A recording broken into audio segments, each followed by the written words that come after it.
Teresa Murphy's daughter nearly ate pineapple dessert containing glass. She says she checked the vacuum seal before opening the jar and says her child was lucky.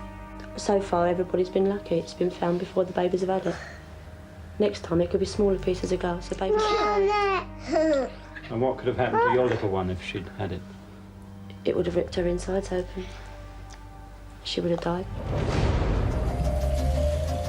It's December 1988, and police are hunting sophisticated blackmailers who are poisoning pedigree chum pet food. They say if the company doesn't pay £100,000, they will plant many more contaminated tins in supermarkets all over the UK. Police have one crucial lead. The blackmailer was caught on camera at a cash point in Ipswich, but as ever, he was one step ahead of the police. He was wearing a crash helmet and gloves. Well, it gets a lot worse than that. He then sends a ransom note and he starts poisoning baby food. Hang on. He's not actually... He's threatening. He's not actually going to poison baby food, surely?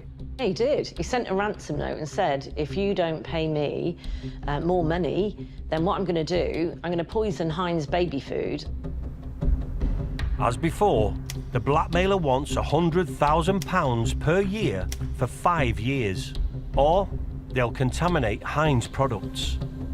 The police know from bitter experience that this blackmailer means business.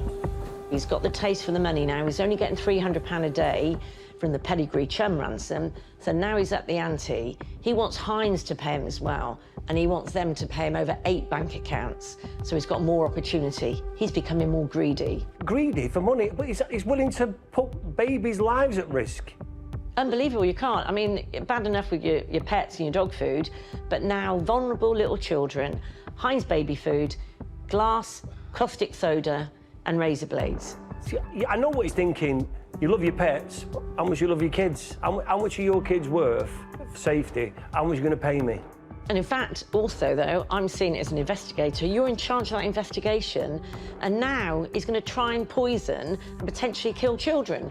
So now you're still trying to catch him.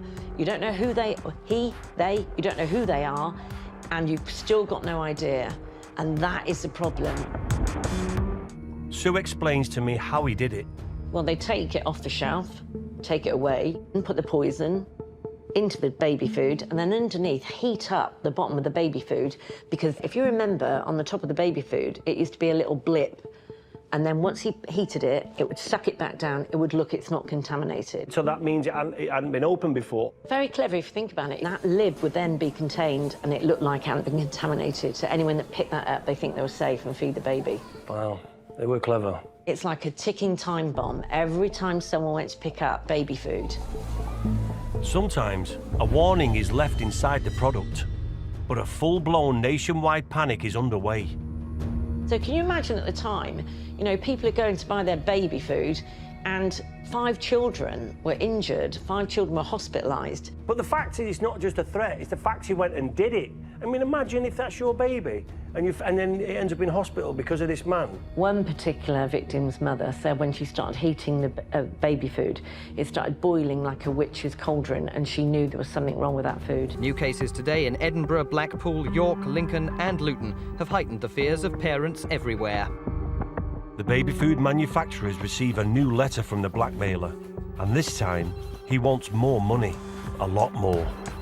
Shows you the callousness of him, because at that point he has created mayhem, and he goes, OK, I tell you what, give me £2.5 million and it will stop. What, just 2.5 million straight out? Give me £2.5 million and it will all go away. We'll stop. The extortionist started making careless mistakes. Law enforcement sensed that he might be one of them because he was using expressions that were largely known within the law enforcement community but wouldn't have been known to regular people on the street. So at one point he was talking in a letter about the need to involve a third party, and he referred to that third party as a patsy. You know, unless you were a particular fan of crime drama, you wouldn't necessarily have known that phrase, but it was commonly used by police. And that was the thing that immediately twigged them to the idea that they might be investigating a former member of their own force.